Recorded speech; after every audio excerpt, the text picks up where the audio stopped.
Soon we will be live. And there we go. So, hello everyone, and welcome to Watching 100 Movies. I'm Christiana Ellis, I'm Mike Routine. and tonight on Watching 100 Movies, we are doing a Richard Donner special to honor a great filmmaker who died recently, but made a lot of classic movies that are certainly part of my childhood and mental landscape. Uh, so, the movies that we picked to represent his filmography, which of course is much larger than these three, but we chose Superman, The Goonies, and Lethal Weapon. So that's the long and the short of the the introduction. Um, Before we jump into the specific movies, did you have any general thoughts on Richard Donner, or thoughts in general that you had about him as a filmmaker, thinking about these three together, or do we just want to jump into each one individually? No, I mean, I think, him as a filmmaker, and it was, reiterated by rewatching these. He just had an incredible talent, I think, for making quality movies that are also have like that cultural mass appeal, like they're almost cult classic in the way that their popularity and kind of how they are appealing to the masses, but done with a high quality script, high quality acting. Mm-hmm. And I think that influence, is good in the film world to say, you don't have to be either or, you don't either have to be a serious, well done film or a fun action or fun comedy or superhero movie. Like you can be both. Right. Yeah, they're all very accessible, right? Like they're Yeah. easy. They don't make you work for it, for the enjoyment. It's all just right there for you, delivered for you in conveniently packaged form. Yes. um, And then I think that that's part of why we chose these, um, because of the impact that they had. I mean, Lethal Weapon has three sequels, I think, well, there's and a for TV sure there show. is Lethal Weapon 4, and then they made a TV show of it. I didn't double check to see what else is related, but there's four primary, like, Yeah, there's main four movies. primary movies. Then there's the TV show, but I also think that it had an influence beyond that on just the action movie landscape. Oh, for sure. Like, it was certainly not the first buddy cop movie to be made, but it's hard to watch any buddy cop movie made after it and not see its influence. Correct. I mean, it's like the I'm too old for this shit. I mean, like that's from this movie, and that's a trope now, right? Exactly. Yeah. Um. And I think the influence also that we kind of talked about when we introduced him, in that action movies don't just have to be all action and very alpha male-ish, Mhm.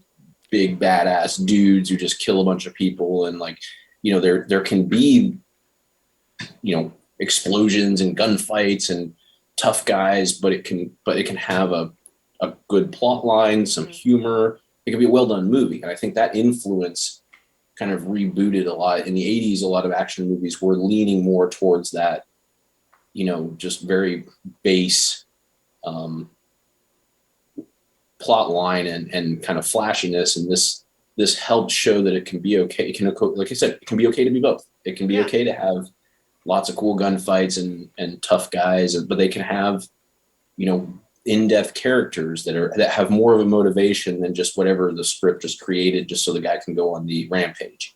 Right. Like, um yeah. and I think that's part of it. Yeah. And then Superman, obviously, by delivering such a high quality, accessible, culturally relevant superhero movie, it made superhero movies more than just things for people who like comic books, right? Mhm. Which obviously we have seen that pay off in Yeah. spades.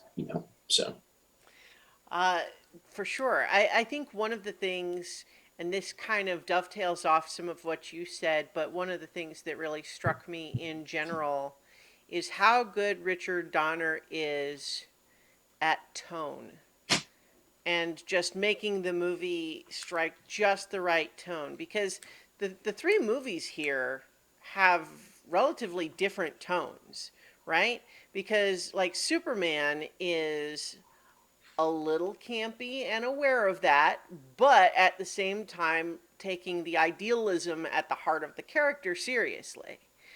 And then Lethal Weapon is, we're here for fun action, but let's also take these characters seriously and have them have real issues, so we really do actually care about them as in the stuff they're going through. And it's more about that than it is about the crime they're trying to solve. And then the Goonies, like one of the things that I really reflected on watching it this time is how there's many places where it feels very artificial, but not in a bad way. Like it doesn't feel like, yes, this is a grounded story of what would really happen if these characters went on this adventure, right? It doesn't feel like that. There's plenty of places where it really doesn't. But what it feels like to a 12-year-old is an adventure that you want to go on. You want to be there with the Goonies doing that thing that you're seeing on screen. That seems so fun and cool. And that's the tone that I think he captures in that movie, is that even if it's not realistic or grounded, it's fun. And I think it's almost more fun by virtue of seeming a little bit artificial. I agree, and one of the things I would add to that too is though that it not only is it fun and it's adventure you want to go on, but there are real credible threats in it, Mm-hmm. which makes it a little bit like, well, it almost makes it feel more real to a Mm-hmm. kid, because you recognize an adventure is only, you maybe can't parse this out when you're younger, but you Mm-hmm. do recognize that it's only an adventure if there is some danger. There Right, has to yeah. be credible danger, but you don't know how to articulate that, and he articulates that in a way that your daydreaming mind isn't able to do, and that's why I think it resonated, and I think that's why that one has so much staying power, Mm-hmm. because it stayed with that generation of kids and future generations of kids, and it just sticks. You know, not to say these other ones don't, but it's I've rewatched Goonies way more than these other ones, and I Mm. think part of that is because, like we talked about, these movies have created other movies that do similar things that are more modern and more interesting nowadays, and that's why these are not necessary to rewatch that often. Whereas the Goonies is unique in that it's every time you watch it, you don't just you enjoy the story, you enjoy watching it, but it does tap back into that nostalgia of what it felt like Mm-hmm. to be swept away that first time, Right. in a way that these other two don't. So Um, while the other two are probably better movies, like quality wise, well, this one has more staying power yeah, for I, me. I can see what you're saying, but like I almost like the things that we're both reacting to when we talk about like, oh, it's maybe not as good quality wise, or when I'm saying it has a feeling of artifice to it. I think that's very much by design, Mhm. right? And so I think it's actually because it's such a purposeful thing. I think that actually like elevates it in a way beyond, even though it's kind of not a traditional style of filmmaking, or rather, it's not the kind of filmmaking that is more common today, which is the feeling that it should feel like it's all really happening, and not feel Yes, like a bunch of kids are having fun playing on a pirate ship set. right. I agree, and I think what I was referencing was more, this movie isn't designed to, get a 4 out of 4 with a movie critic. Yeah, It's yeah, it's yeah. designed to get a 4 out of 4 with a 12-year-old. And Yes, that well, and that, that's certainly true. yeah, It is very much made for the 12-year-olds. right. Yeah, So I agree that's with your perspective that because it's very purposeful in what it's doing, it is a good movie. What I meant by quality is like yeah, I was just thinking more critical. You know, sophistication. yeah. Yeah. So as far as what order to talk about these movies in. Like, there one obvious way to approach it would be chronological order, which would be Superman, then Goonies, then Lethal Weapon. But I don't know. I My personal feeling is that although I enjoyed Lethal Weapon, I feel like I have the least to say about that one. So I was going to maybe propose talking about that one first, unless you have some other suggestion. No, I'm fine with that. I don't. There's no reason to go chronological. It's not Okay. necessary. So obviously we picked that one. I mean, you were the one that suggested it first. Do you want to talk about why you felt that was a good film to select from his filmography? Not that I disagree. I'm just No, saying what you think. I, I feel like though I'm going to restate What you what just I said. already said, which Yeah. is fine. I'll try to really quickly summarize it again. Is that I chose it because I think that it had it had an obvious influence in that it has so many sequels and so much longevity and so much the tropes and the buddy cop thing. But Mm-hmm. I believe and I feel reinforced having rewatched it that it added a layer. Not that there aren't other movies that do this, but this is a very distinct example of taking a movie that has awesome action sequences. It has characters who can act like badasses. It has, gunfights and explosions and crime solving. But there's that, like I said, there's an extra layer of you care about these characters. They they weren't tropes at the time. The retiring cop and the, you know, Vietnam vet gung ho who also has PTSD, loneliness, and all that stuff. Like that almost feels cliche now, but it Yeah. wasn't then. It was giving a depth to action characters that wasn't common. I don't want to say it was never done before, but it wasn't Right. common. And I think that influence, I love that has perpetuated into so many other action movies, and Well, created all that. yeah. I think in some ways, not to compare it directly to Pulp Fiction, but in the sense that there were, obviously crime action cop movies. There were ones where it was two partners that were very different that had to work together. There's movies of that kind had certainly been made before this one, of course. But once this one came out, every other movie in the genre had to be either reacting to it, aping it, or steering away on purpose. But it was, like it was in the room for everybody cop that came after movie that came after it. Right. And so this will be, I'll tell you this too. I think this is probably a good time to introduce this, but I didn't, when I first selected, I didn't think about doing this, but after watching this movie, so I was considering two things, like either watching Lethal Weapon 2, which I also remember really enjoying. And I've actually seen some lists. I don't want to make this statement because I haven't rewatched Lethal Weapon 2 recently, that it's one of the movies that has a candidate for the sequel being better than the original. Hmm. So again, I don't know that I want to make that statement, but I do remember enjoying it because I think what it took was all the things that were really good about this and just carried them forward. Or I was trying to find something else that I felt was more, that was influenced it by, but even like further down the line. And for whatever reason, just kind of thinking about what the movie that just kept coming to my like mind or heart or whatever was Heat. Mm. I felt like that while this movie didn't directly influence Heat, and Heat is not a buddy cop movie, it's a cop versus robber Right. movie. The taking that, that almost does what this movie did to the cop, the good guy versus bad guy genre. and Mm-hmm. and it's so like one of the things about Heat, which I think anybody who's seen it, you some people actually, myself included, are rooting for Robert De Niro. Hmm.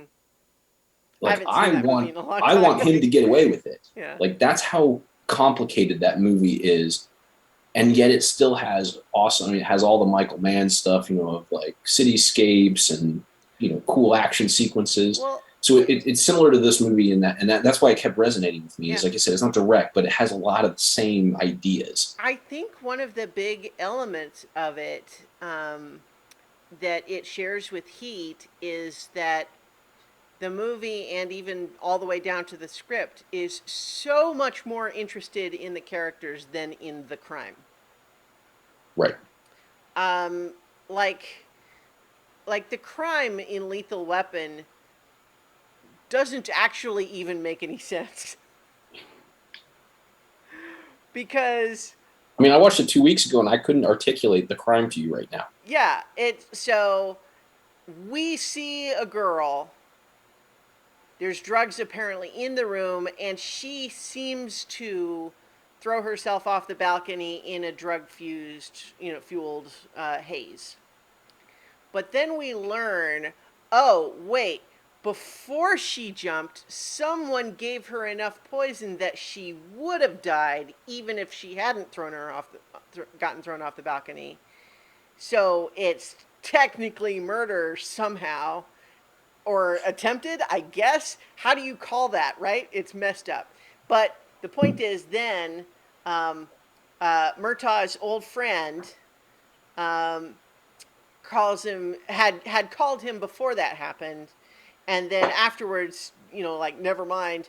But was in theory saying like, I want you to get her out of where she is. And then when she dies, he tells Murtaugh, I want you to find the people who did it and kill them.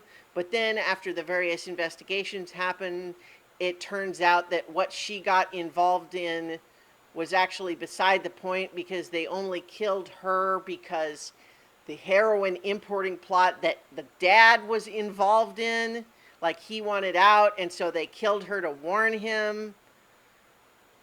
And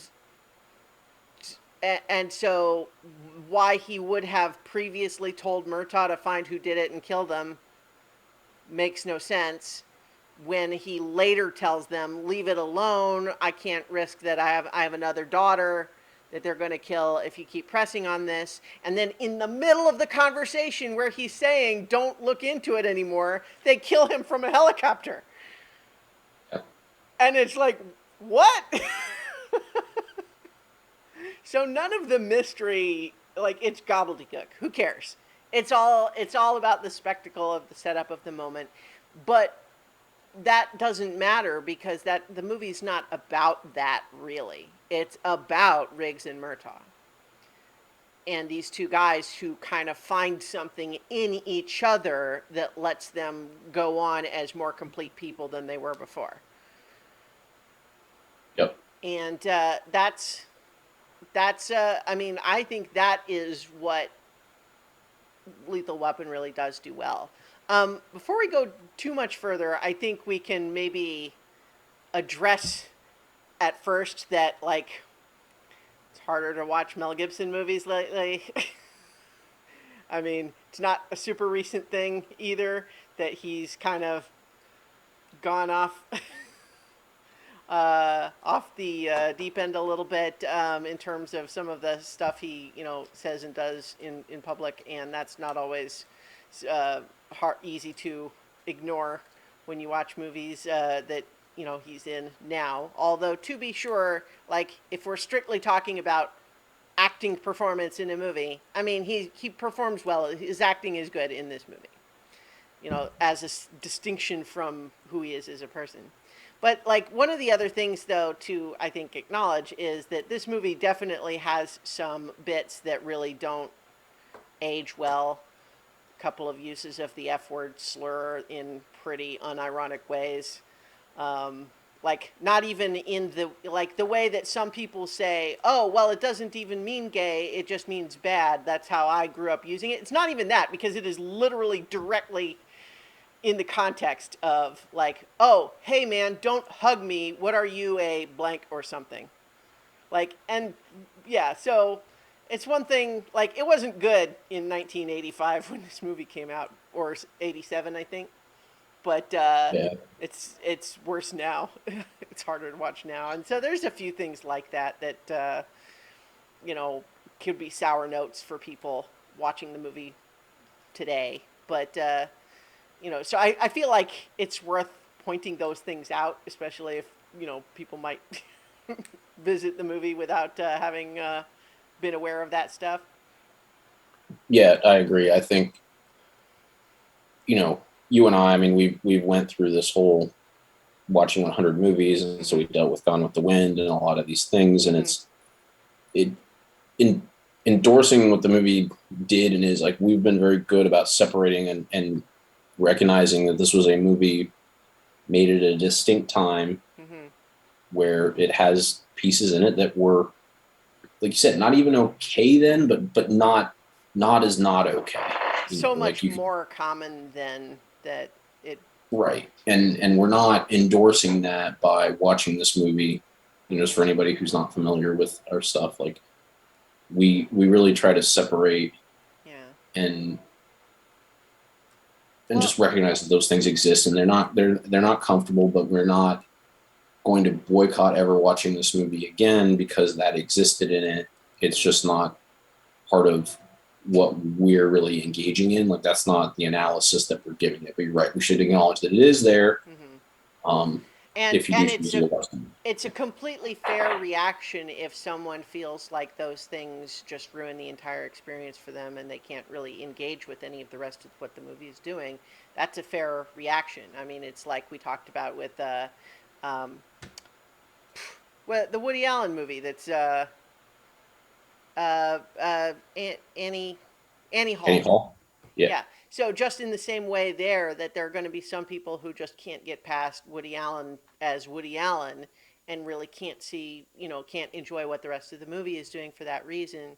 That's a completely fair reaction. And so I think, it's worth mentioning that there is some of that stuff in Lethal Weapon in particular, although there's a few little bits and pieces in the other two that we might, observe as we pass. But it's more of an issue in Lethal Weapon, partly because it's a movie made for adults as opposed to kids. yes. But yeah, so all of that said, I didn't. As far as the sequels are concerned, I believe that I've seen two. I'm pretty sure that is Jet Li in four or something like that. I think that's four. Yeah, Yeah, so I've definitely seen that one, but I have very little recollection of any of them. Do you happen to remember which one has Murtaugh on the toilet that's rigged to explode? I'm almost positive that's two. I was thinking so too, also. But so I've definitely seen that one. But so I didn't really rewatch, and I don't think I'm looking to rewatch them. But I wonder if part of the success of two comes a little bit from the first of all, you're starting with the established relationship, so you don't have to do that part, right? Um, you can just start with that existing dynamic. But I think also because we see Riggs in this first movie come to some measure of peace with his background in this, like not that he is all better, but that he has he gives the bullet to Murtaugh as a symbolic indication of he's not thinking of suicide anymore. Um, and so I wonder if that kind of just gives the sequels license to just not be so dark in that way, which could make them more fun at the same time as that it kind of moves away from one of the things that makes this one a little more interesting than some of its contemporaries, I think. I agree, and that's part of why I hesitated on watching Lethal Weapon 2 because I didn't want to get into if I was the only one, if we didn't both watch it, I didn't want to have a strong opinion on that one way Sure. or the other. And that's why, so I just mentioned that I did see that Mm-hmm. it has had that case made for it. I just remember enjoying it. I don't know much more about it. And so, Yeah. But so in any case, I think what does stand out and does endure from Lethal Weapon in terms of its influence is really that highlighting the characters as being what the movie's actually about, and not about here's this cool caper and here's some, you know, two-dimensional cops that are going to connect the dots and follow the mystery, but it's really about being impressed by what's going on. Like, for example, Chinatown is a great movie, but it's more interested in the crime than the characters, right? The characters are interesting to the extent that they facilitate our experience of learning the crime and solving the mystery, right? And that's not a bad thing, it's just a different approach, right? But what I think this one does, and it's illustrated by pointing out that the mystery doesn't make a whole lot of sense, um, is that it's really just it's about these two guys. So we obviously have Mel Gibson as Riggs, who is, you know, introduced to is the scene in his camper with the gun, is that his first scene, or do we where do we see? No, we see him like at a crime scene first, right, where he does the crazy stuff. Is that the Christmas tree lot? Is that his first scene? I can't even remember Uh, now because it all I can't just remember which one it is. Yeah. yeah. But the point is, we're introduced to him as a cop who is very intense, but to the point of being really reckless and like almost succeeds by virtue of scaring the criminal by being more dangerous than they are. Um, and the result being ultimately that, you know, he catches the bad guy but leaves everybody else in the area going, yikes. And so in the meantime, we also have Murtaugh, played by Danny Glover, who's, you know, getting up there. He's kind of starting to think more about the stuff that he's going to do when he retires than the stuff he's doing in the day to day. He's got his family that he cares about, but he's kind of just putting the time in. He's not really engaged with the job in the same way anymore. Is that how you kind of take it too, or Yes. Yeah. No, I agree with that. yeah? But he certainly, you know, it's the, you know, the now classic trope. I mean, again, it's probably been done in other movies, but the what, a new partner? I don't need a new partner. I work alone. I don't need a partner. It's like, oh, but no, you got the to get the loose cannon troublemaker. And you know, I don't like you and you don't like me, but we're gonna have to work together to do this thing. And it's just, you know, it's so perfectly crystallized what we have come to expect as the formula for these movies, right? Like, there's been movies that used various elements of these stories before, but this one just seems to put them all into perfect, you know, everything clicks into place just right. Um, so I think the only other things that really kind of stood out to me in this one, other than, you know, just the various action set pieces really feeling kind of just slotted in a modular way, as opposed to really being organic from the mystery. And that's because the mystery doesn't really make a whole lot of sense. It's like, hey, sure, there is that one lady who was nearby and said she saw the girl jump, but maybe she actually knew more about it because maybe somehow she is actually involved. And somehow they solve the mystery by basically saying, hey, maybe that one woman lied to us. Okay, sure. But when then they go to talk to her and her house blows up right as they're walking up the sidewalk, it's like, oh, okay, well, does that mean we're on the right track? Um, but you know, the other thing though that kind of, I guess, surprised me, we have like the main bad guy, like the guy who's like in charge, is so forgettable. Like I can't even make a mental picture of him right now. But we got Gary Busey as his, you know, right hand dude, you know, who Like, I don't think they literally make him from the same. No, no, they do, don't they? They literally, he's from the same, like, not the same unit, but the same division or whatever, however they divide it up. So, Yeah. like, he has a tattoo that Riggs recognizes because he has the same tattoo for some, Army Rangers or something like that. They're special forces. They're Green Special Berets, forces. but yeah, Yeah, okay. it's So in any case, like they wouldn't necessarily it's not like they knew each other exactly, but that there's a connection there in that regard. Um, yes, and so he's pretty good in this as he's dialed back a little bit from some of the really unhinged Gary Busey performances we've seen in other things, but at the same time he's just got a really cool leashed confidence and competence in this, right? Like the whole yes. bit where the other guy just he's like, "Oh, you want to talk about loyalty? Here, hold out your arm, and I'm going to hold a lighter under your hand, and you're going to let yourself be burned very badly just because I said so, and that's going to prove loyalty to this other guy who's a nobody." And it's like it's one of those things where it's really intense, but it's also kind of like this doesn't seem like good people management skills from this guy who supposedly runs a heroin empire, but but it's meant to make Gary Busey seem scary, and that certainly works there.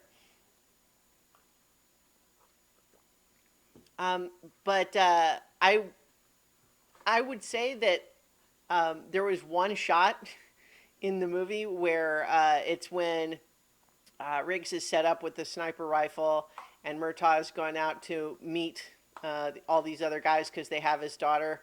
And there's this long, long, long telephoto shot that like compresses all of the cars and and Murtaugh with the desert heat and everything, and like that shot is just out of nowhere amazing. Compared like the rest of it is fine from a cinematography perspective, but then that shot's like, oh, well, look at that. I feel like I'm watching a different movie for 15 seconds. Yeah. I hadn't particularly called attention to that, but now that you say that, yeah, it's definitely in my memory. Is a cool shot. Yeah. Mm-hmm. Very cool shot. And then we get all of the other sort of classic tropes. We've got trying to interrogate the bad guy to get information. We've got the bad guys torturing the good guys to try to get information or something. With the whole Riggs hanging up with his shirt off and getting the electric shock or whatever. Like that's a memorable scene. Like that was one of the ones that I remembered before rewatching it. Well, and his escape from that is Mm-hmm. pretty dramatic. Yeah. Yeah, the I wonder what is the first cinematic use of I'm gonna break some dude's neck with my feet because my hands are tied.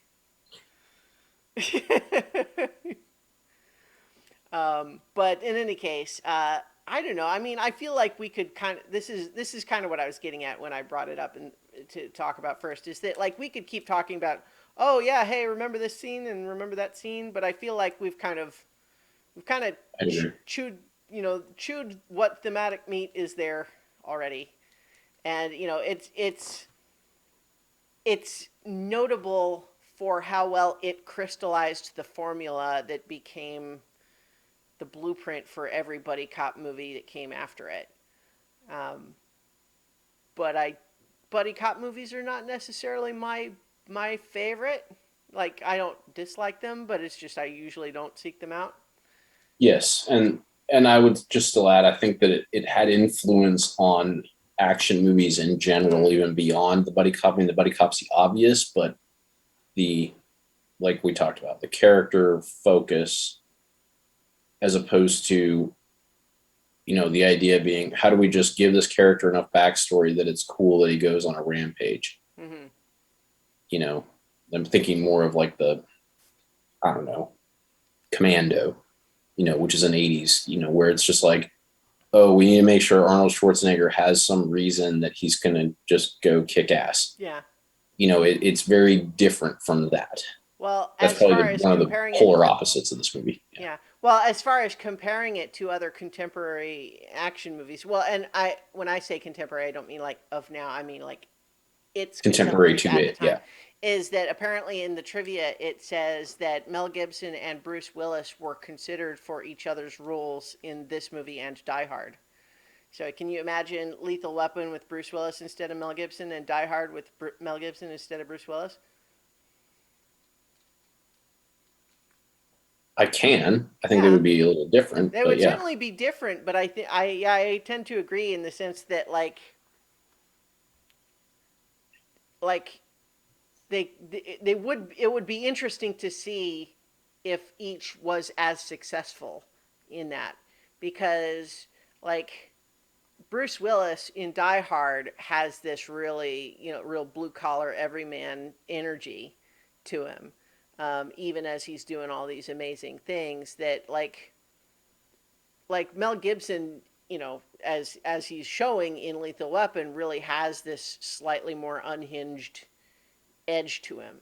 There's a little bit less the feeling of normal guy forced into greatness by exterior forces. It's a lot more of like, no, this guy was always a little out of mainstream, and Yeah, he's a highly trained military operative that saw some terrible things and mm-hmm, had terrible things happen to his family unrelated to that.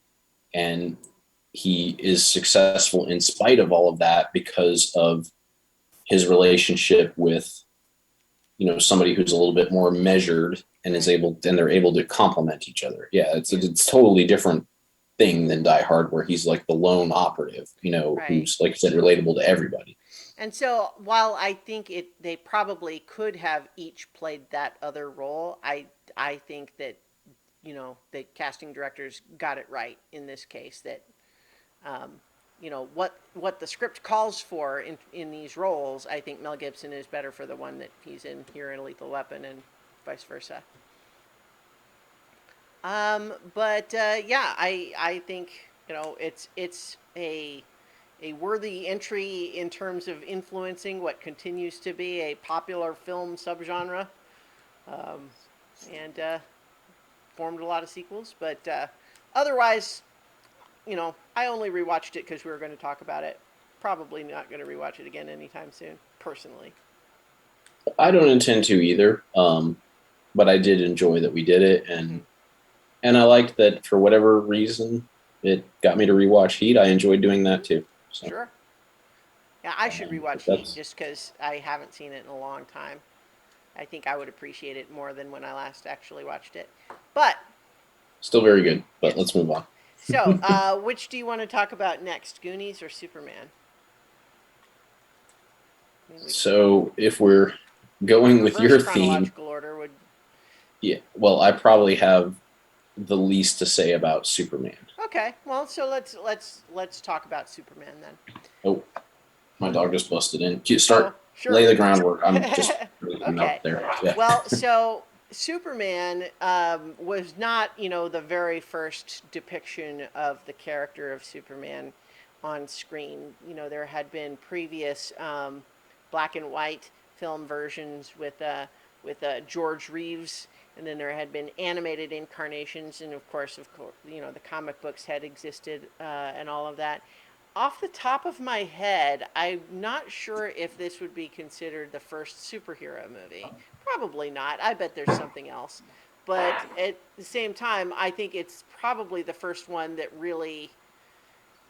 You see, I started to Google first superhero movie just to see if what it had to offer here. Well, you know what? Superhero film, the first thing that comes up is riding a wave of new interest in fantasy and science fiction films with the success of Star Wars, Richard Donner's Superman, the first major big budget superhero feature film. There we go. First big budget. Yeah, That. you know. Yep. So there might have been other movies to kind of try to tell some of those stories, but this was the first sort of big deal, blockbuster attempt. And it had the catchy taglines of you'll believe a man can fly and that sort of thing. Um, I think that it It's interesting because I think it was the first one, and there were several others. I think it launched its own wave of superhero movies that followed it, but then they died out again for a while before Marvel started to sort of, create their own new bubble with them. Uh, but of course, this version of Superman stars Christopher Reeve as Clark Kent and Superman, Margot Kidder as Lois Lane, and Gene Hackman as Lex Luthor. Oh God, what Otis? I'm forgetting his name because he just died recently too, didn't he? Who? Otis. Lex's henchman. Oh, Ned Beatty. Yeah. Who himself had been in a bunch of things, um, but that's basically where we have, for a lot of people, myself included, we have the piece of media that cemented for a lot of people who is Superman. Who is Superman as a character, as a person, as a superhero? This is what I think formed that image for a generation of people. And there have been there's lots of people who are younger or maybe even older who maybe prefer later incarnations of Superman. But at least for me, my love of this movie really comes down to this is Superman for me. Like, this version of the character is who Superman is in my heart. I would agree with that. Um, I yeah, and I I just don't I don't yeah. It's hard because I just don't have the same fondness for the superhero movies Hmm. outside of maybe a couple of the Spider-Mans. Um, it just doesn't resonate with me for whatever reason as much. Doesn't interest me as much, and it's not. And I recognize, but that being said, this is who this is the version of Superman that I think of. Yeah, Mm-hmm. even with all that. Yeah. I think in rewatching it, this one and the this will also be true of the Goonies when we watch that. I have a very difficult time watching it with any kind of a critical eye because I've got some really thick nostalgia goggles on when I engage with these two movies. Um, I think that one of the things that's remarkable going back and watching Superman now is A, how long it takes before we actually see Superman in costume. It's quite a while. Um, but like, it was obviously a big deal to cast Marlon Brando as Jor-El, Kal-El's father, Superman's father, on the Krypton sequence, because we get him in a little bit of voiceover and so on later. And actually, if you go behind the scenes, Marlon Brando is a big reason that the Superman 2 turned out to be such a debacle. I don't know if you've probably, because this isn't a favorite movie of yours, you haven't necessarily engaged with all of that discussion. But Yeah, it actually, the case was that this movie and Superman 2 were being made back to back at the time, like filming, like one right into the other. But a big part of what happened is that they didn't actually intend to do any new footage of Marlon Brando in the second movie, but they wanted to have some flashbacks of his stuff from the first movie. But Marlon Brando caused a huge fuss about how much he was going to get paid for them to use the footage a second time in his contract. And then he had a whole bunch of other complaints, some of which might be more legitimate than others. And, as far as just, an actor demanding what they feel they're worth, that's, I mean, but that ended up being the straw that broke the camel's back for some of the producers who didn't get along with Richard Donner. And so, after about half of Superman 2 was filmed, they took Richard Donner off the movie and let one of the producers, Richard Lester, finish it. And so the movie Superman 2 that was released in theaters came out without Richard Donner's name, as the director. And it has a lot of good stuff in it, but I wouldn't say it's as good as the first one. But then years and years later, they released Superman 2, the Donner cut, because it basically restores. Because in order to officially have Directors Guild credit for Superman 2, Richard Lester had to rewrite and refilm a lot of stuff that had already been done for Superman 2. So the script is very different. Like, the main plot is kind of similar, the arc of the plot, which is General Zod and some of his other Kryptonians coming to Earth and wreaking havoc, and Superman has to stop them. But a lot of the scenes are completely different. And so Superman 2, the Richard Donner cut, is something like 70% different footage and film and scenes compared to the theatrical release, which just from a filmmaking trivia standpoint is kind of remarkable. It's kind of funny too that it is Superman again when that happened with the Snyder cut of Justice League. That sort of it was in many ways a very similar sort of scenario. But in any case, part of the only reason that I get into that at all is because the ending of what they finally used as the ending of 1, with Superman going back in time, was originally a plot beat that was going to be in 2. And so what happened is when Richard Donner decided to put that in 1 after all, he didn't ever get to the point where he made the new version of his ending for 2, and so that's why even the Donner cut uses more or less the same ending from the theatrical cut of Superman 2. In any case, if it has not been adequately demonstrated to this point, the audience should know that I'm a Superman nerd. But in any case, I think this movie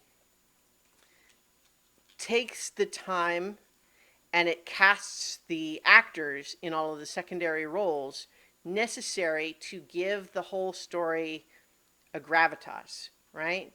Because they want Christopher Reeve to be able to play the role with the sparkle in his eye and a little bit of a wink and a little bit of, camp, but to be able to play it more or less straight. But you need all of the rest of the cast to be serious enough to support the scaffolding that lets Christopher Reeve play the role that way, right? Right. Because he I can't agree. be silly in the way that he is and have it still work unless you have the sturdiness of the rest of the cast. So, like, obviously, Marlon Brando as Jor-El, but then we also had Jackie Cooper as Perry White, Glenn Ford as Pa Kent.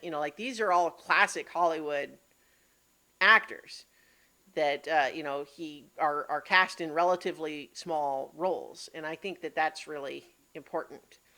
And I think also important in this is just as much as Christopher Reeve is Superman to me, Margot Kidder is also Lois Lane to me. Yeah. And there's so many fun little idiosyncrasies with her character, like the whole "she's a bad speller" gag that they can just keep coming back to. But it's always she's trying to spell some horrible word, like there's 2 T's in bloodletting, there's only 1 P in rapist, and because she to indicate that she is writing these hard hitting, tough subjects and not just like Women's Beat or whatever, but just the gag that she is this tough as nails journalist who will do whatever to get the story, but also can't spell. And that's just, it's a fun little grace note for the character, I think. So I don't know. I mean, I could just go on and on about it, but like obviously, you might have less to say about it, but I want you to say what you feel like you can. I don't want to just dominate it. I mean, everything you said, I do agree with. I do like that it I like that it takes the time to be serious enough, because that is a critical component to these comic book movies, is that like when you have like, for lack of a better term, like sort of a ridiculous like character. I mean, he's a Mm-hmm. guy that turns into a flying thing because he's an alien and wears a tight suit. Yeah, Like bright that's red kind of and blue, silly. Yeah. and a big cape. You can, Yeah. yeah, a cape, and can, rewind the earth or whatever exactly that he did, Yeah, like we'll all, we'll talk about that. yeah. I mean, if you're going to have all those pieces, you're right. There needs to be a seriousness around the rest of the movie, and all of the supporting actors in this really do a great job of that. I do agree with that. Mm-hmm. I believe that's part of why it was so successful in crossing over from being just a comic book movie to what made superhero movies, like you said, it's accessible to everybody, because you don't have to know, you didn't have to know the comic book, you didn't have to know any of this stuff. Like you could just come to this and be entertained, and I was entertained. I'm not entertained. Like it's not that I don't dislike the movie. um so I think that's where Donner's really genius of this was to take that concept of what is already built into the comic book universe, which is that the readers accept that this is the world in which the comic book character lives in, and this is the rules that they have to them, Mm-hmm. and make that very easy for people to understand without it seem like, it doesn't seem silly. If you remove it from the context of the movie, it is kind of silly. Oh yeah, You for know, sure it is. Yeah. yeah, and I feel like that's what gives permission to some of these like future comic book movies and future, is you have to treat it like this is what it is. Let's Mm-hmm. give you the rules. Let's give you enough time to understand that this is the universe that you're in, and just, okay, now that you know this, just step back and watch it. Mm-hmm. And this movie does a very, very good job of that. Um, Yeah. one other big piece that I think I'm gonna say two more big pieces before we get into some of the stuff I want to talk more about with the in regards to like plot and stuff. But special effects for 1978. The tagline for this movie is "You will believe a man can fly," and it works. A lot of Mhm. that effects work looks fine today. Yep. Some shots are more obviously composited by today's standards, but a lot of the stuff, including the stuff where he flies, it still looks good. And I remember as a little kid, um, I remember someone saying, "How did they do that?" And I said, "Oh, it's easy. They just put him on an invisible table, and then and then it was only later that I was like, oh yeah, just one of those invisible tables you got lying around. Got to make sure you put them back where they go, or else you'll trip over them all the time. Those invisible tables, so much trouble, but great for movies. Anyway, but at the same time, it's in a sense that is a little bit like what they do. They with the green screen stuff, they just sort of make it invisible. Right. Although he's not literally like lying flat on a table, but the this movie got a special achievement award for visual effects, which is that like this back when this movie came out, special effects was not a category that they had an award for every year. It depended on whether they had it as a full category depended on how many movies got submitted for consideration. So, Mhm. like, if they didn't have at least three to be voted on, they wouldn't have the category. And so that was the case this year, but this movie, they felt like we need to acknowledge the remarkable effects in this movie, even if we don't have a category this year. So it got a special achievement award, and deserved, I think, because just it really is so central to believing the character, right? We have to watch Superman fly and believe it, or else the whole thing falls apart. It's, even though flight wasn't actually one of Superman's original powers, I think, that and competing that with that the strength are like the two powers that everybody knows Superman has, right? He's really strong and he can fly. Bulletproof. Well, yeah, okay, but I mean, I'm not saying that people can't name other powers. He's also got heat vision. He's also got cold breath. He's I know, fast. but that I'm just telling you that Okay, from for me, that one okay, always resonated okay, yeah, sure. as equal to those for Okay, whatever reason. I That's don't all I know. was. I was so I apologize. I didn't mean to just That's say there are okay. listing powers. It's all right. Certainly, Superman is iconic. He has lots of known powers. It's true. So my point of trying to, but the point is though, if you can't make it look like Superman's flying, what are you even doing, right? Right. But they do. It works. And it's not even just in a handful of quick shots like showing him take off out of frame or something like that.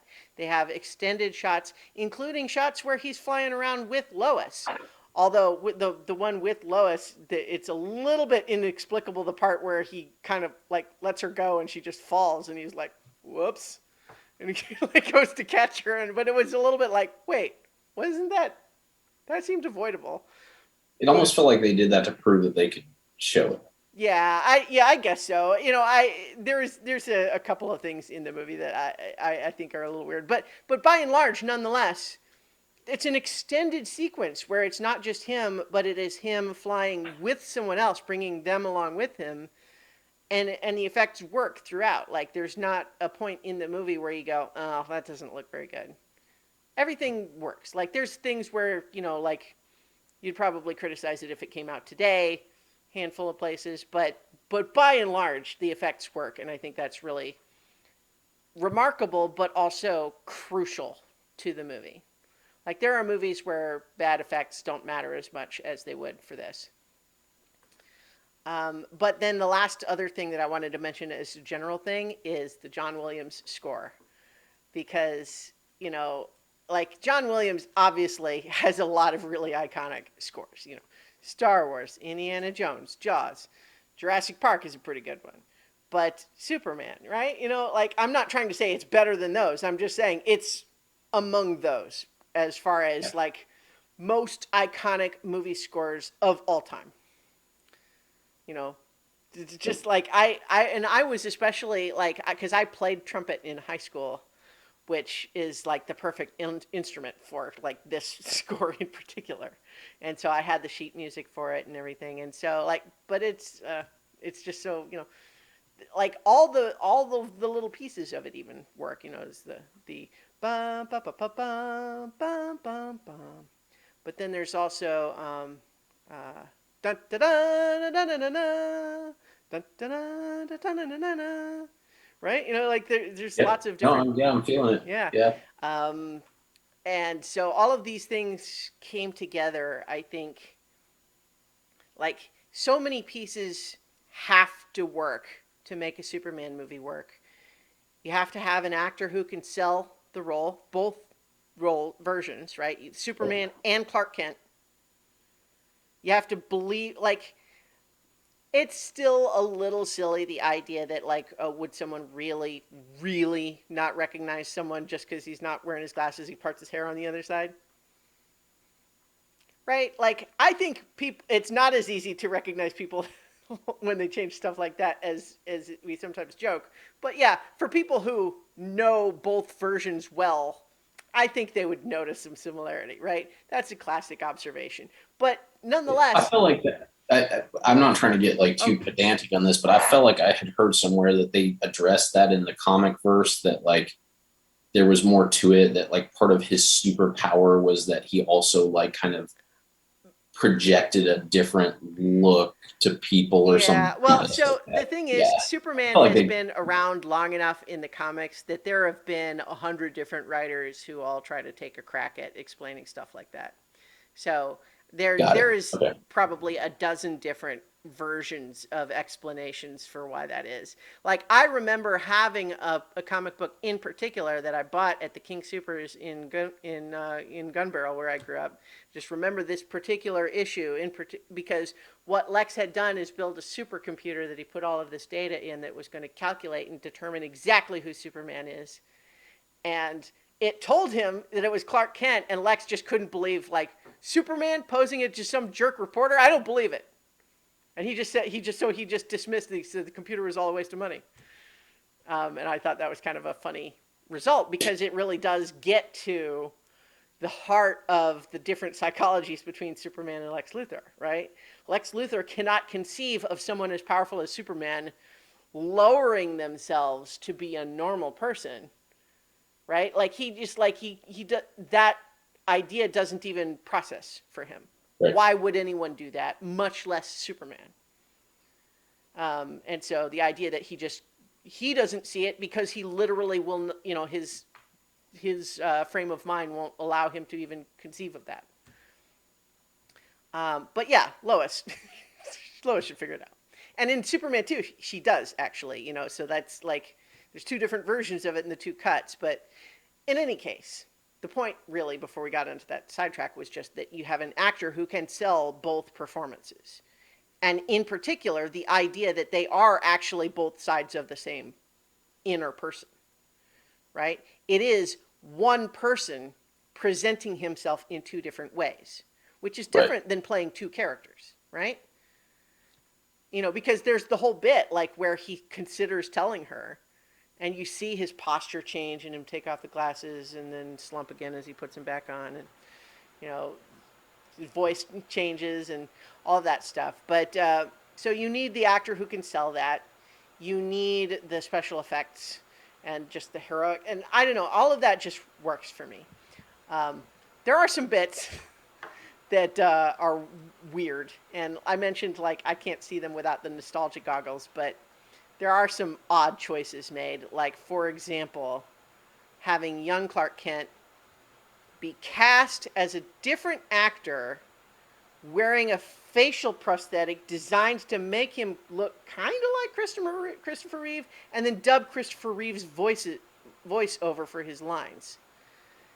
Like, so unless you knew that's what was happening, I think a lot of people watch the movie and say, why does he look so weird in those scenes?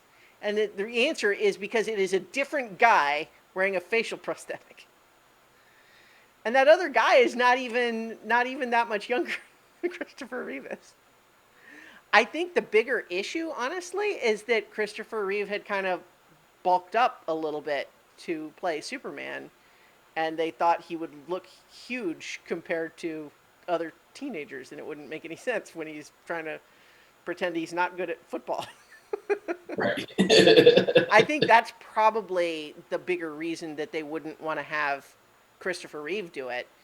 But the idea of casting another person who's already 20 something and making him wear a weird prosthetic and then dubbing Christopher Reeve's voice over it just creates a real uncanny valley element to all of those scenes. Yeah, I agree with that. Yeah. And the running alongside the train is one of the few effects that I think really just mm, doesn't look great anymore. Um, but the I I want think to change the blinds so I don't have oh, these stripes on my face. You sure. can keep talking. Yeah. So, but that said, even in those scenes, so weirdness with the actor aside, all of the stuff that happens with him and Pa Kent, I think, is so critical to this depiction of Superman, and in contrast to the the way that it's done in Man of Steel, which is the Snyder version, and it's just one of those things where it's a relatively short sequence in the movie. All of the stuff with him in Smallville, right?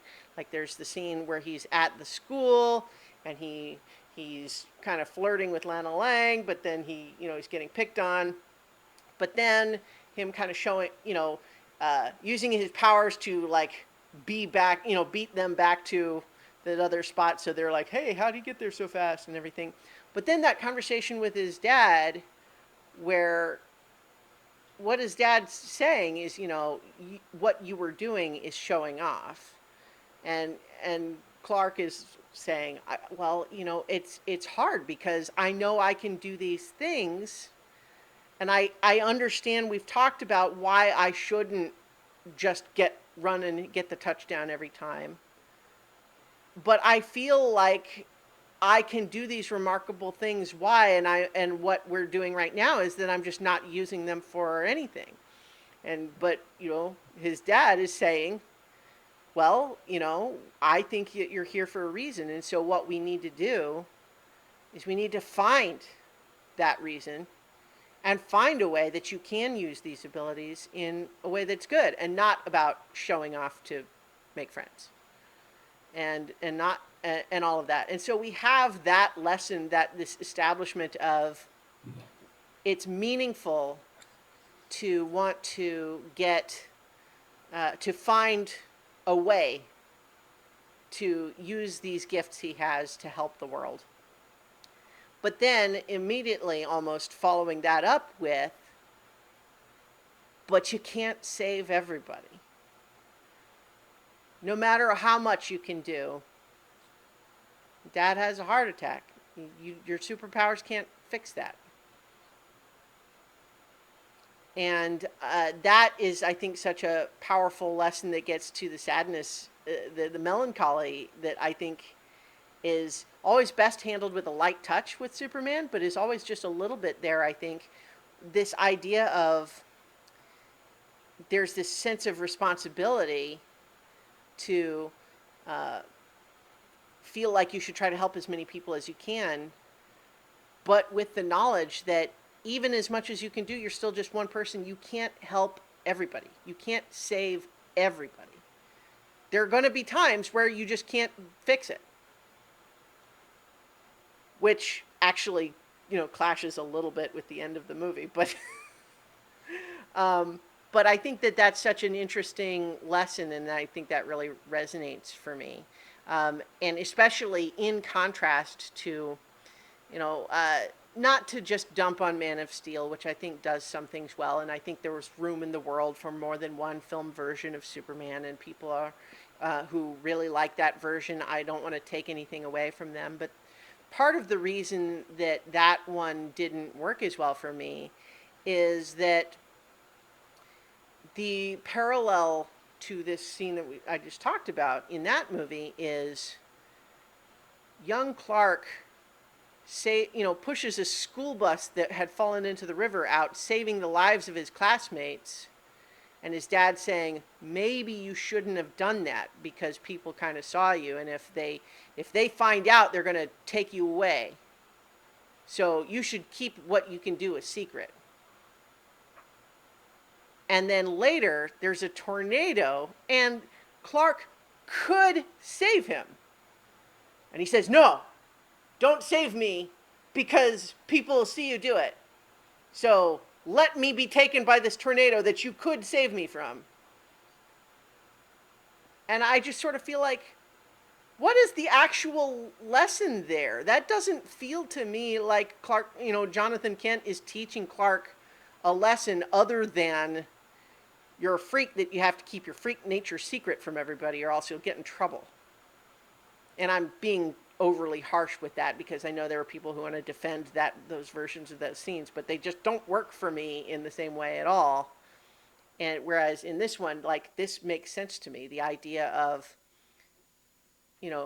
who is Superman? Like, is Clark a nerdy affectation that he puts on in order to hide?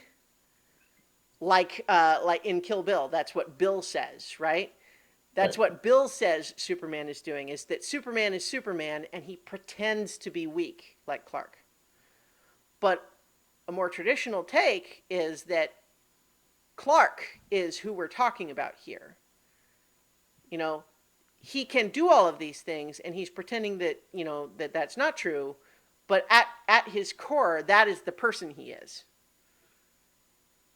And it is him deciding to go out and do all of these great things, but that at his core, he is Clark Kent. Clark Kent is not just a disguise that he puts on.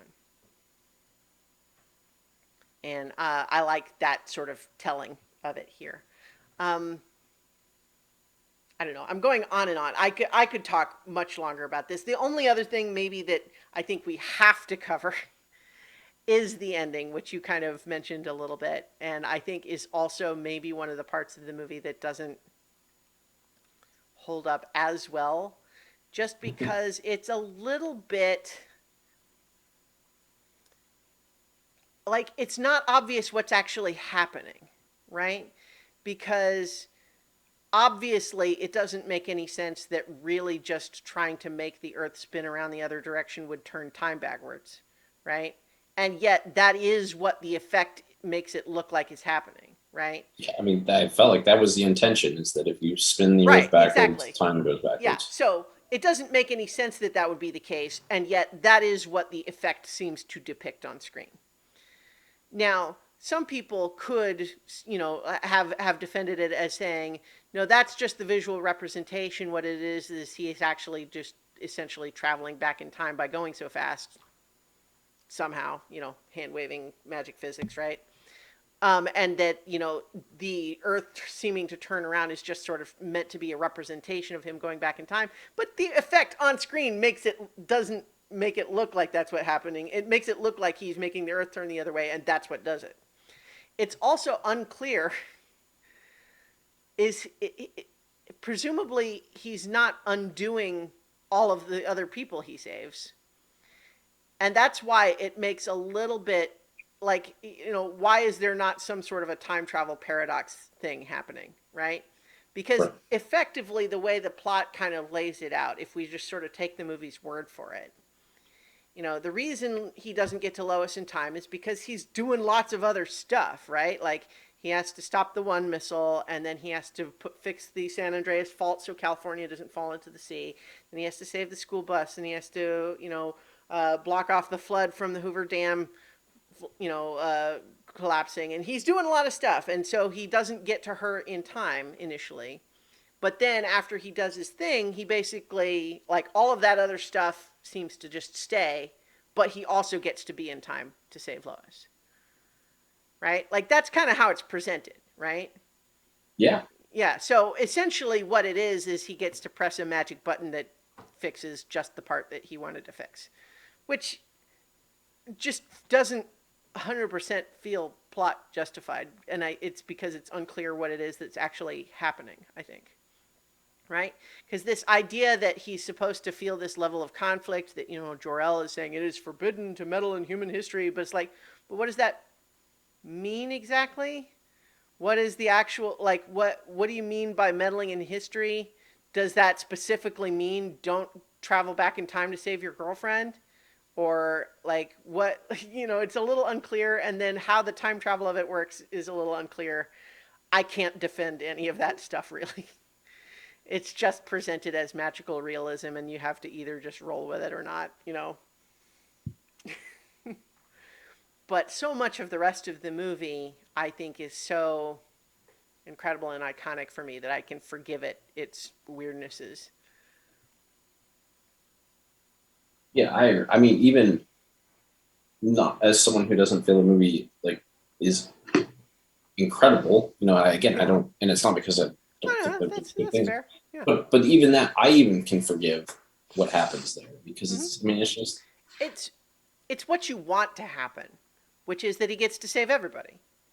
right. Right? We don't want Lois to die. We don't want him to have to pay the price of having to have made that hard decision. Um, we want Superman to save everybody, and so he gets to, and he does something really cool. He gets to save everybody. So that's why I think we kind of buy it, even when it doesn't make any sense. Agreed. We didn't really talk about Gene Hackman as Lex at all. Um, maybe just a couple of highlights. I mean, I think you can almost sum up a lot of his portrayal of the character with the bit where, um, he just explains that there's two missiles and the other one is going to Hackensack, New Jersey. And then Miss Tessmacher looks to him and says, "But Lex, my mother lives in Hackensack." And he kind of just looks at his watch and shakes his head. I think that little beat is just amazing. I think, it's maybe not the most comics accurate or iconic take on the character necessarily, but I think it's the version of the character that best fits with this version of Superman, because Gene Hackman really embodies both the kind of slightly used car salesman huckster side of the character, but with that current, like that frame of steel and coldness underneath it all, right? Like, to be the person who gets to, you know, chew his cigar and grandstand about how, oh, my dad always said land, you got to get the right land, and his, and he's just like laying it out, but at the same time he's like saying, isn't this great investment sort of deal, at the same time that he's talking about literally killing millions of people with just, yeah, of course, yeah. I mean, they have to get out of the way. And I think it's kind of a neat take on that character. Yeah, I like the fact that he's like what makes him a supervillain. Like you said, he's just dismissive Mm-hmm. of like in a almost comically sociopathic way. I don't know. It works really well, and whether or not it's true to form of the character, I think the the core of that, of somebody who just wants to be powerful and doesn't give a shit about other people, I think is Mm-hmm. conveyed. You know, so I think he does a great job, and I Mm-hmm. like you said, I think for this version of Superman, I like the way that he kind of plays Mm-hmm. into it. You know, Yeah. And there's so many little nuances too, like the whole bit of tricking him into the uh, the kryptonite reveal, right? Um, just the whole thing of, um, oh well, I've hidden the detonator somewhere. Oh gosh, where are you gonna find it? Oh, and then he's pretending like he's trying to hide and not reveal this chest, but then Superman figures out, oh, you thought you could hide it by encasing it in lead, but that was actually the trick, right? Like, that feels like a smart trick, right? Like, yeah, that feels like a smart character tricking Superman, who is not dumb, right? First of all, in at least in this incarnation in the movie, like, Superman has no reason to believe that there's anything like kryptonite that can do that to him. Like, when he pulls it out and he suddenly feels sick, it's like, what the hell is happening? He doesn't know what's going on. But yeah, just I feel like that whole plan is kind of archetypal to me of, like, when people talk about Superman as a boring character because he can do anything, and I'm like, that's only true if you have a writer with no imagination who can't think about how you actually do challenge Superman. And one of the ways you do that, for example, is he can't be two places at once unless he travels back in time or something, which, it's only so much he can do, right? But I like that's why I think it feels like Lex's plan in this. I think it's amazing in the sense that it's the idea that it's going to kill millions of people is almost like an afterthought to Lex. The idea that it's all about just like making money and prestige by having the new West Coast, and that killing people is incidental, but that he is saying, "Uh-oh, well, Superman's going to try to stop me. So how do I stop Superman from stopping me? Well, I have two missiles, so he can't do both of them at once, and I trick him into being weakened by the kryptonite," which was kind of just lucky that that existed for him, but you know, but he was the guy that could discover that and make use of the opportunity, as opposed to, it's not like someone handed it to him, right? So he reads the details of the interview from Lois, uh, and figures out, okay, well, so if it was a meteor that came to Earth at this time, then there were probably other pieces of the planet that came at that time, and it's kind of a leap, but I like Gene Hackman as Lex Luthor is the point, I guess. I definitely could go on and on, but I think we've definitely covered the basics of it though. But I think I think Richard Donner did such an amazing job with this. You know, some minor quirks aside, by incredible cast, um, getting the effects right, and then making the story kind of like what we were saying with Lethal Weapon, where like the plot is meaningful, but it's also recognition of like it understanding Superman is a person with thoughts and feelings, right?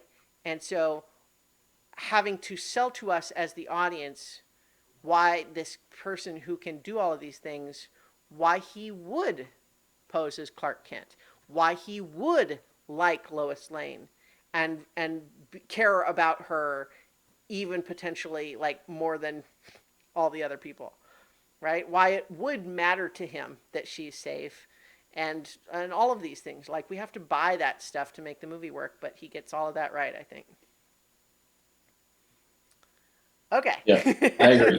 I I agree with all that. I'm not. Sure. I No, no, just that's fine. I understand. Yeah, but like so. In any case, we can go ahead and perhaps move on now to the Goonies. And because I've been talking a lot, you want to pick up for the Goonies? Although certainly could talk about the Goonies too, but your turn a little bit. yeah, I think the Goonies. We talked about this a little bit. I mean, the Goonies has, at least for me. I mean, this is a movie that has an incredible staying power. Mm-hmm. Um, this is a movie that I've rewatched this probably more than any other Richard Donner movie, and probably more than a lot of other movies that I watched as a kid. There something like you said. There's something that it taps into of the adventure. Like there's movies that are adventures. Like there's the Indiana Jones. Like these Mm-hmm. are adventures I would like to go on when I grow up and become, a cool Mm-hmm. adult. And this is that when you're still a kid. Yeah. And there's just something magical about that. Mm-hmm. And it taps into so many things that were so key to the 80s. The wardrobes and the jokes and the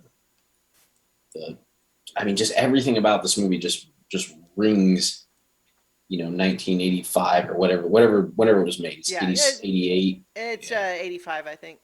Yeah. Yeah.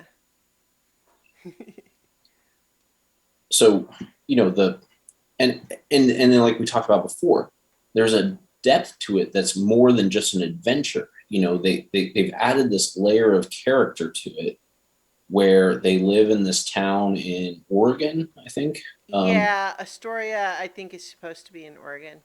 Yeah, it's the Pacific Northwest. They live in a town. The Goonies are a group of friends who live in a neighborhood that is, again, it's so 80s. It's going to be taken over by, corporate America to build a resort or better housing. I can't even remember what exactly they're going to build there, but it doesn't matter. It's going to be a country club. There's Country kind club. of a Yeah, that's what I throwaway line thought. about Yeah, it, country yeah. club. They're going to build a country club on their housing. So they are struggling with the fact that this is the last time that they're all going to see each other until, because in their mind, like that's how you think when you're a kid. And sometimes Well, it is I true. mean, If you all yeah. move away, you don't necessarily have Mhm. the wherewithal to see each other. Yeah. And, and this is pre-social media, pre-Zoom, all Mhm. these kinds of things. So they feel like there's this undertone of, this is the last time we're going to do anything together. And how cool is it that it also happens to be the adventure to find the pirate ship, Mhm. and All the deadly then it traps takes and fighting the right, mobsters.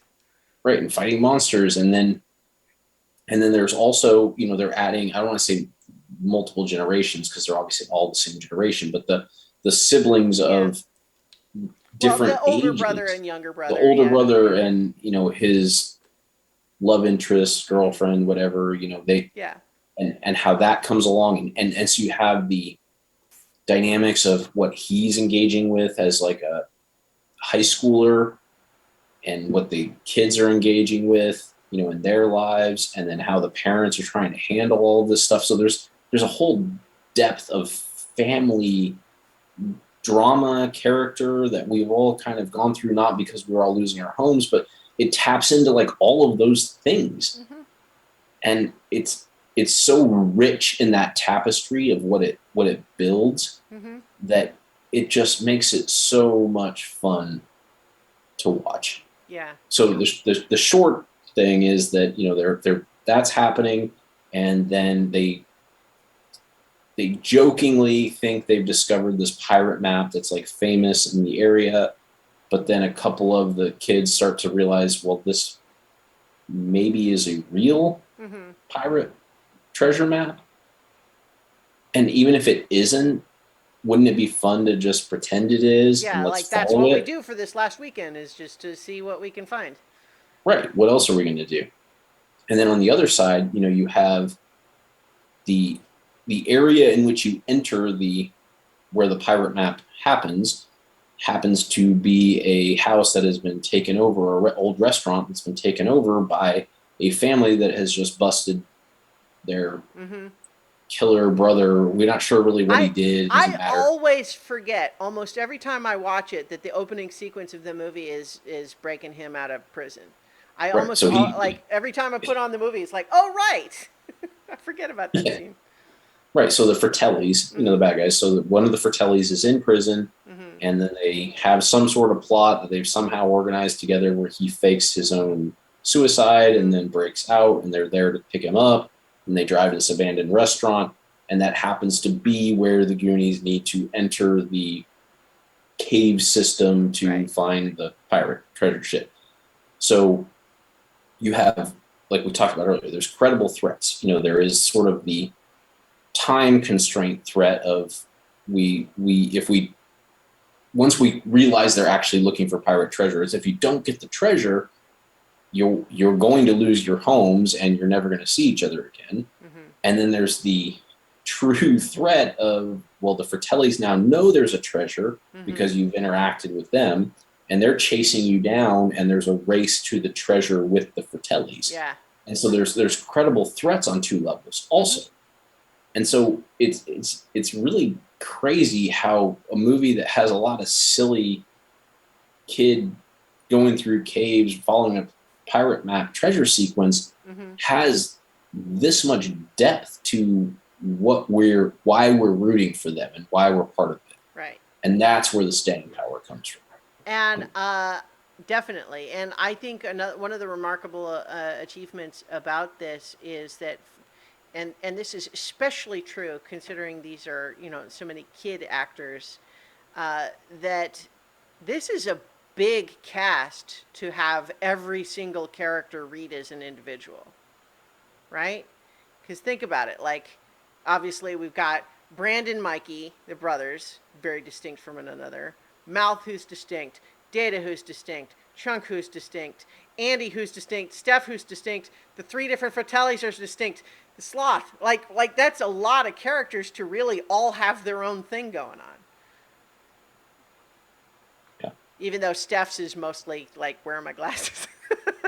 I mean, but Yeah. that is Martha Plimpton. Like, she's good in the role, even if she brings it to the stuff she's given, even though she isn't given as much stuff as some of the others. Like, she's, I think, the only one who doesn't have like a special, like, this is her thing, her contribution to the, she gets to punch Ma Fratelli at the pirate ship, but that's about it. She does, but in some sense, she almost serves as that. While she isn't the narrator, where you Yeah. sometimes, I forget what the mechanism is called, where you have sort of like a narrator who's like, You thinking like the removed from Greek chorus or like what? the Greek chorus? Is that what you were thinking of? I just in the sense that she's kind of like she's just commenting on everything that happens. Right, and Just gives some she's relatable. exposition by Right, she's virtue. very good for exposition. Right. She's very good to. She adds depth to scenes because she can see, like when like think of the scene where uh Corey Haim, like gets kissed by Andy accidentally. Like That's Mikey. we Mikey, not Mikey, Andy. sorry, Yeah, Mikey. Yeah, yeah, Mikey. Yeah, we need somebody else to have seen that yeah. to right. And so she fills that role. Like Right. she's almost, while obviously we want to perceive ourselves as one of the Goonies who is doing the cool things, she offers sort of that blank canvas that the audience can be a part of, and also gives the exposition. So she has a ton of utility in the film, Well, even without a lot to do. Right? she also makes it so that Andy isn't just the one token girl, right? Like it makes it Yeah. a little bit more. It feels a little bit broader in that way. It doesn't quite pass the Bechdel test though, because I think the only scenes they have, they're always talking about the guys. But it's fine. It's 1985. It's pretty good, all things considered. Although I think one thing, kind of like we talked about with Lethal Weapon, although certainly not as severe. I think one thing that's worth maybe talking about a little bit is like treatment of stereotypes in this movie, because Yeah. like for example, like Data in particular. Data is like, it's complicated because on the one hand, it's pretty stereotype in terms of the character. Like the actor's great, but they cast an actor who has a thick accent. That is how he actually talks, so it's not him doing a phony accent. But they cast a kid who talks like that, right? Like that's not an accident. Um, and it's obviously the same kid who is Short Round in Temple of Doom. Also fun in that, but there's an element to where it's kind of doing the same thing, right? Like it's kind Right. of making it a joke that he talks like that in some ways, and the gadgetry, and there's some of that stuff. And so at the same time that like I've heard some Asian American people talk about how like when they were kids they got teased by people calling them Data and stuff like that. And like so there is some degree of that's maybe not ideal. But on the other hand of that, without wanting to necessarily diminish or downplay how people might feel about that, I know as a kid, I thought Data was awesome. I didn't think of him as a character to mock. I thought he was cool. I thought Yeah. all his inventions were really neat, and he was like one of my favorites of all the kids. And so, like, there is a significant degree of stereotype with the character, but he's also cool, and he gets to have a range of emotion. There's times where he's just really happy with things are going well. There's times where he's mad. There's times where he's bummed. Like he's not a one note character. Like in Yeah. particular, I'm thinking about like the bit when they're all kind of before they find the actual treasure on the ship. They found the ship, but then they're not finding any gold, and he falls through the hatch, and he's just basically goes into a rant because they're not taking it seriously enough. It's like, I'm tired of falling. I'm tired of skeletons. But so I think he's a great character in terms of like functional in the story and just for entertainment. Although I think it's worth noting that there was elements of stereotype there that probably weren't as fun for other Asian American kids at the time necessarily. Yeah. Um, No. Yeah. there's also Chunk is the fat kid who gets made fun of for being a fat kid, and there's lots of jokes about him being a fat kid. There's all of that sort of thing.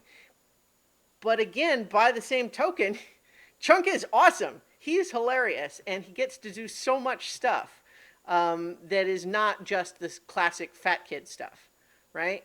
He's the, he's the one that Well, yeah, I almost mean, gets his hand put in the blender, but then he launches into the whole like tell us everything, and he starts telling all of these different things he's ever done bad. Like that scene is amazing. well, yeah, and ultimately, like because he's able to develop the relationship with Sloth, Mm-hmm. he saves the day. Yeah, he's got Like, such a big heart. He's got the empathy to see through the the scary surface, and to understand that there's someone with a good heart there that's worthy of love and acceptance. So like, and it's kind of the same thing with Sloth. Like you could argue that there's elements of like, well, it's not really treating like developmental disabilities or physical deformities with a whole lot of sensitivity necessarily, but at the same time Sloth is not a monster. He's a good-hearted character who's one of the heroes. He helps everybody save the day at the end. So he's not the other who's a monster, even though that's kind of how they initially see him. But he's one of them. He's a Goonie by the end, and it leads up to the amazingly ridiculous line of Chunks at the end. It's like, "You're gonna live with me now." It's just so. It's kind of amazingly like it comes from such a good place, but at the same time, you can't help but feel like you want to be his parents and say, "Well, now hold on a moment. I mean, let's make sure we're going to do the right thing for Sloth, and that's not necessarily living at our house." We can acknowledge he's a good guy and accept that he maybe has some needs that can't be met at our at our suburban house. But so at the same time, it's just it comes from such a good place. It's such a empathetic moment for Chunk, even as there's that moment of like, oh, okay, well, we'll see how that works out. But I love that. So I think that's kind of what's another element of what's like enduring about this is like, you can look at all these kids and like some of them obviously went on to have more successful movie careers than others, right? And obviously Josh Brolin, Sean Astin, both still around doing lots of stuff. Corey Feldman got a lot of work for a while and then not as much. Stuff like that. Yeah, I think there are other considerations on that are, we don't know enough about the true nature of some of that stuff that we yeah.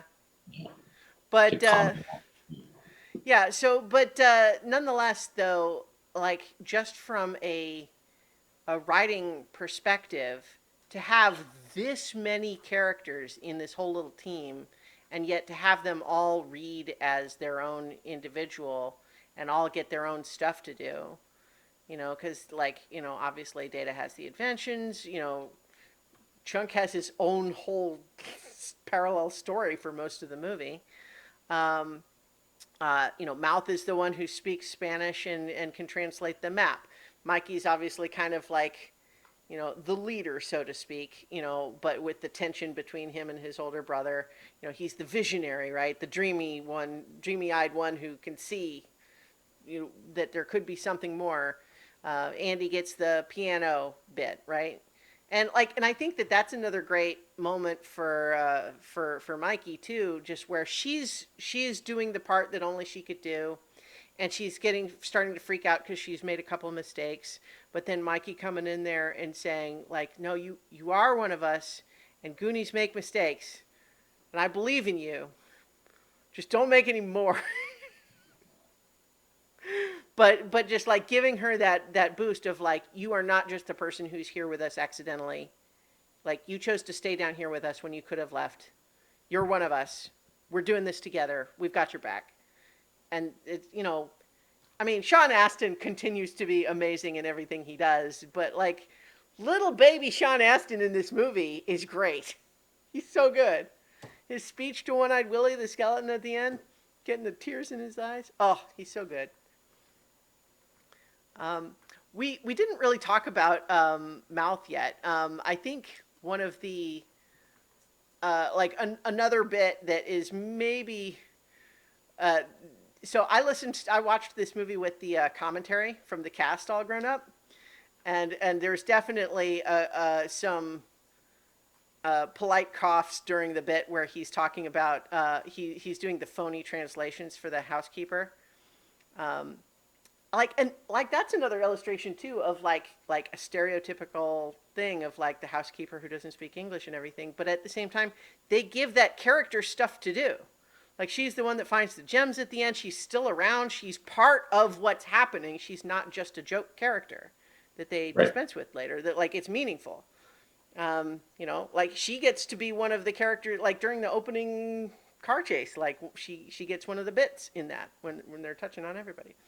Where did I go? Oh, but just the whole bit about all the different scary things that he's saying to her, and like one of the in terms of like the making fun of fat kid jokes, like he's the one that tells Chunk to do the truffle shuffle, right? And like it's only him that does it, and Mikey basically tells him to stop, right? And he's the one that lets Chunk in anyway. Um, so but I think it's interesting, and there's a complexity to the fact that like he's one of them, but he's the asshole, right, of the group. Right. He's not really a very good kid. He's the one that a lot of parents would say, "I don't like you hanging around with that mouth. He's a bad influence." But at the same time, that's part of the complexity of the cast, right?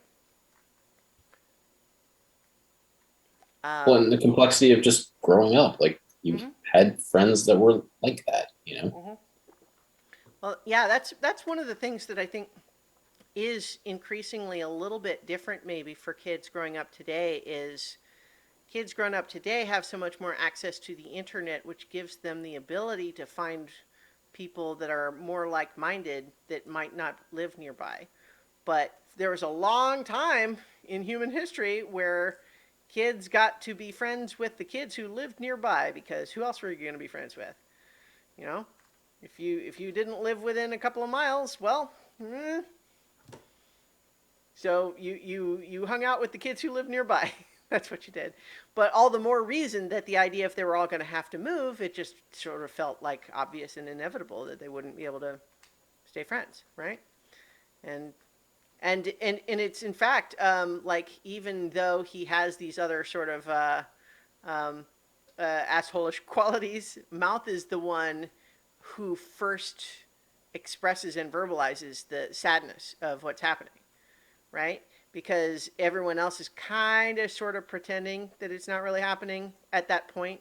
But he comes over and they're kind of not wanting to engage with the stuff that he's talking about. He's doing like Stallone impressions and stuff like that. And finally he just says, "Come on, guys, this is our last weekend together." And he's like feeling this pressure of like has to be special in some way. And he's the first one that really verbalizes that.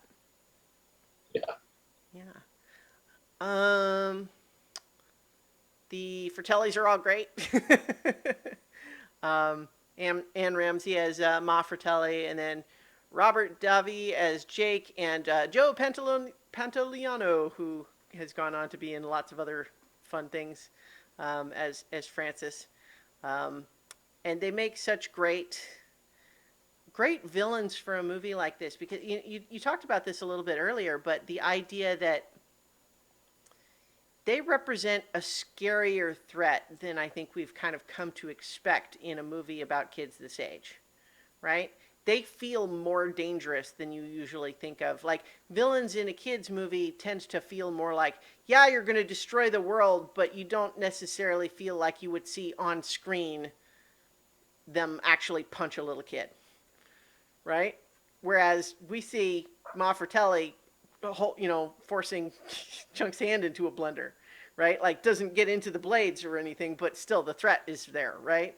And so there's a point later she grabs Mouth's face and like has a switchblade out, right? Like that's scary stuff for a movie aimed at this age range, right? But like I think that that's something. It's something that's delicate, but I think it's true that a lot of the kids' entertainment that is less enduring, um, a lot of kids' entertainment tries to play it much more safe. Whereas this one was definitely willing to be a little bit more um, like aggressive and dangerous, putting the kids in threat. And I think that really works, right? Like, even though I think we know the kids are all going to be okay, right? Like the one bit where Data falls down the hole and almost lands on the spikes, and his invention miraculously works, even though just like the visuals of what we see on screen, it seems like that seems unlikely, but it works in the movie. We see it happen. And so, but the movie shows us that he's safe before it shows before the rest of the kids realize it, right? And so I think that that's a good management of the tension, is that we get to watch Data is falling oh no, it's scary, but then he uses the device, it's slowing him down, and he stops just before the spikes, right? But then we cut back up to the other kids crying because they think Data has probably just fallen to his death and they don't know that he's okay yet. So they get to have that emotion of them feeling like, you know, their lives are in danger, whereas that we still, the audience, know he's okay.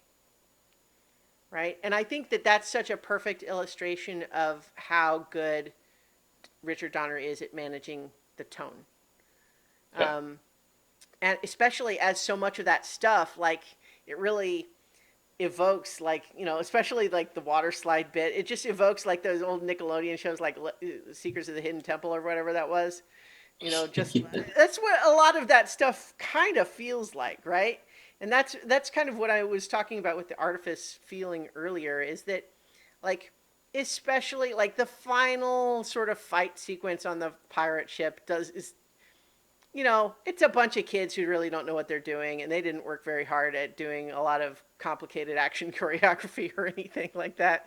So there's a lot of kind of running around semi chaotically as the mobsters just kind of stand there and go, you know. So, but yeah, but it's fine because it's all supposed to feel just a little bit like, you know, fun. It's fun and not scary at that point, because, you know, we're winning, we're getting away. And then the real stakes are not, are they going to live or die, but are they like the emotional stakes, like of when Sloth is able to hold up the rock to let them get out, but not to, you know, not to get out himself, right? Even though obviously he eventually gets out and it's fine, but Eventually does. yeah, Yeah. but they don't know that. Even though, like, and No. it's amazing actually how well that emotional beat works, considering that what you actually are watching on screen is Sloth bent over and Chunk between his legs with his head looking up backwards right at crotch level. And that's the actual shot in that moment. And yet it kind of works anyway because you're so swept up in the moment. But just like if you pause in that moment, it's just like, yeah, that would be an awkward place to try to say goodbye to someone.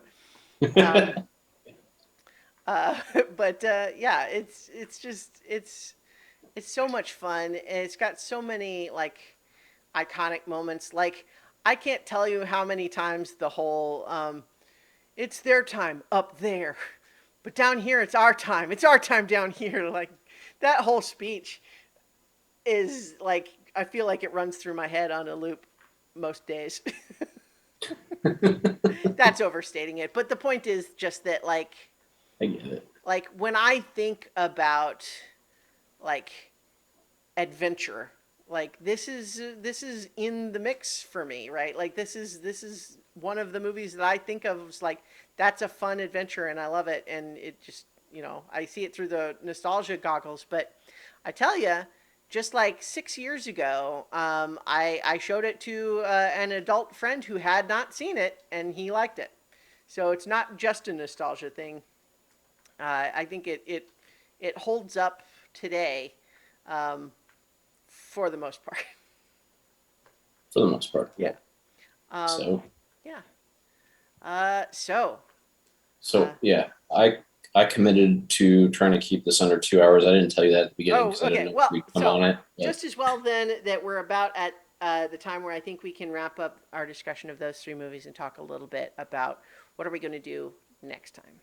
yes, I So, think that is an um, appropriate time. yeah. So I think we had talked before we decided to do a Richard Donner movie. We had talked about doing comedies, but there's Yes. so many comedies. How do you choose? So we kind of came around to the idea of the old reliable. Like, what is the movie that you can always go back to and know you're going to have a good time watching it? You find it funny no matter how many times you've seen it, and you can just go back to it whenever and know you'll love it.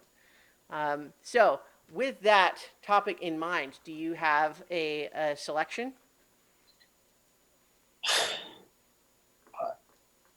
I've been struggling with this because I have a couple. Yeah, You know, sure. um, I'm in the same boat. So, but let's hear them.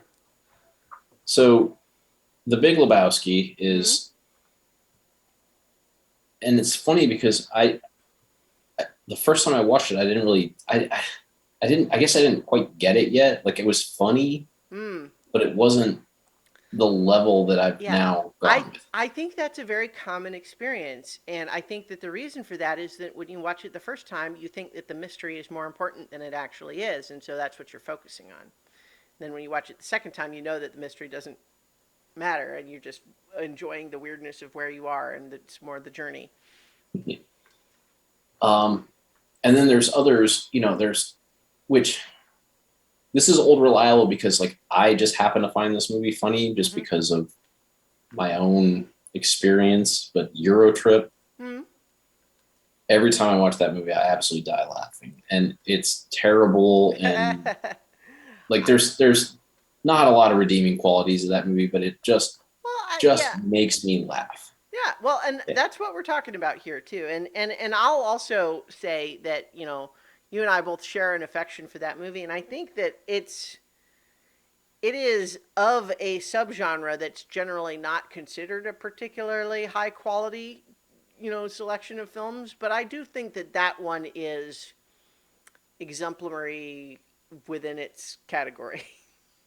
Yeah, it just hits all those notes Mm-hmm. that make me laugh. Like I forgive the fact that like I'm not trying to watch a great movie and I'm not Mm-hmm. trying to watch a movie that's politically correct. Like it just makes me laugh. Mm-hmm. Um, and then I wanted to think of like sort of the current genre of comedies, and old school and 40-year-old virgin are kind of two versions of the kind of like there's sort of that new age like frat boy comedy, and old Mm-hmm. school really does that for me.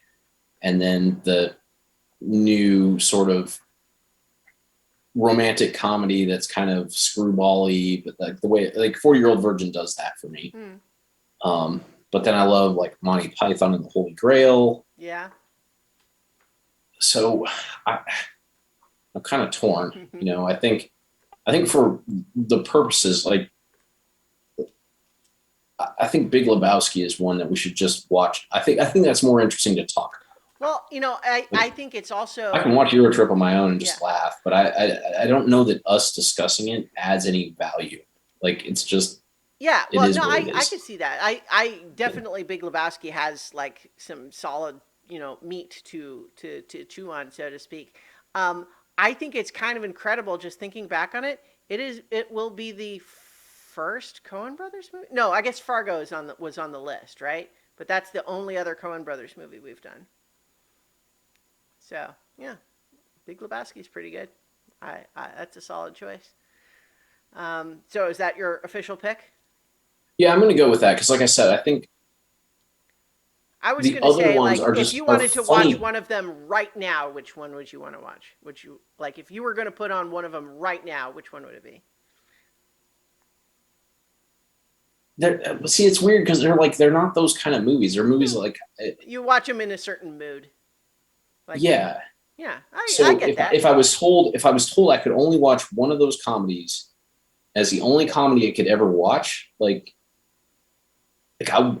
gut says Eurotrip, but I feel like that would get old if I only watched that movie. Like I feel Mm-hmm. like that movie's like a once every Sure. 5 years. Like Mm-hmm. just go back and just like enjoy the ridiculousness of it. Yeah. Old school I can watch pretty regularly. 4-year-old virgin I can watch pretty regularly. I don't know. It's not. I can't answer it like that. Well, I know the Big Lebowski. The Big Lebowski is funny for interesting reasons. The Big Lebowski is funny every time I watch it. I I feel like it's more interesting to talk about that. Like the jokes that make me laugh in 40-year-old virgin mm-hmm. are there's no value in us discussing that. Like Well, what I'll it's sort also of base level jokes that just happen to resonate. Well, what I'll say is that, like, I didn't want to steer you, but what I will say is that of the movies that you mentioned, I think Big Lebowski is the one that I would be most interested in revisiting. I mean, I love several of the ones that you're talking about, but I think that's the one that, like, of your list, that's I the mean, one I I would would pick. okay if I had to remove Big Lebowski. Thinking about it, I think 40-year-old virgin is maybe has some of the more clever. Why are you removing Big Lebowski? I was saying that's the Is one you're that gonna I. pick it? Oh, no, no, no, no, no. I was saying if we were like if I had to choose from your list, that's Oh, the one I would pick. That's not what I was saying. My choice was going to be. I was saying that Oh, of the okay, movies okay. you Well, yeah. Then listed I'll that you stick with were Big under Lebowski. consideration, that's the one that Yeah, I was most interested in. So got that it. I thought you were saying you wanted to no no pick no Big no. Lebowski, so I was going to go to a secondary. No, I'm All right. sticking with Big Okay. Lebowski. Perfect. Okay. So I realized that as I was kind of considering this, that a lot of my sort of old reliable comedies are um, tend to be higher concept comedies. But like one of my all time favorite comedies is one we actually did already on the podcast, which was His Girl Friday, but already taken. We've already talked about several of Charlie Chaplin's movies that were on the list. So like I love those, but like those we covered. So more in the other vein. So some of the other ones I was thinking of: uh, Big Trouble in Little China, Clue, and Shaun of the Dead.